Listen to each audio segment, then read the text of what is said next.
రాజన్న సిరిసిల్ల జిల్లా కమిటీ ఆధ్వర్యంలో మహాత్మా జ్యోతిరావు పూలే గారి 129వ వర్ధంతి కార్యక్రమం స్థానిక జ్యోతి బీఈడి కళాశాలలో ఏర్పాటు చేయడం జరిగింది. ఇటు కార్యక్రమానికి రాష్ట్ర అధ్యక్షులు లింగంపల్లి మహేష్ హాజరయ్యారు. ఈ సందర్భంగా ఆయన మాట్లాడుతూ మహాత్మా జ్యోతిరావు పూలే భారతదేశంలోని ఎస్సీ, ఎస్టీ, బీసీ మైనారిటీ మహిళలకు విద్యను అందించిన మహాపురుషుడు జ్యోతిరావు పూలే అని వ్యాఖ్యానించారు. చదువు కావాలి. ఈ చదువు ఎందుకు కావాలి అంటే ఒక కులాన్ని ఇక్కడ తాకట్లేదు, ఒక కులానికి ఐక్యత లేదు.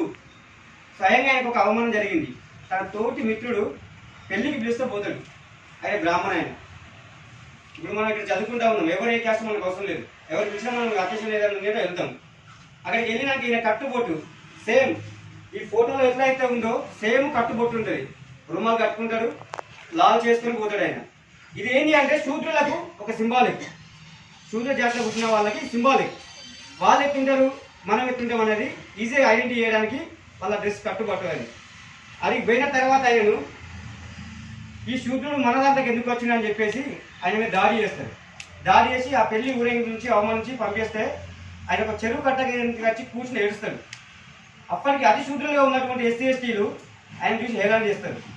హేళన చేసి ఏంటి మహాత్ములు ఇక్కడ ఏడుస్తున్నాం అని చెప్పి పూలే ఏంటి ఏడుస్తున్నాను అడిగితే ఆయన బాధ చెప్పుకున్నాక నిన్ను ఎవరన్నా పిచ్చోడానికి బొమ్మది అని చెప్పి హేళన చేస్తారు ఆయన.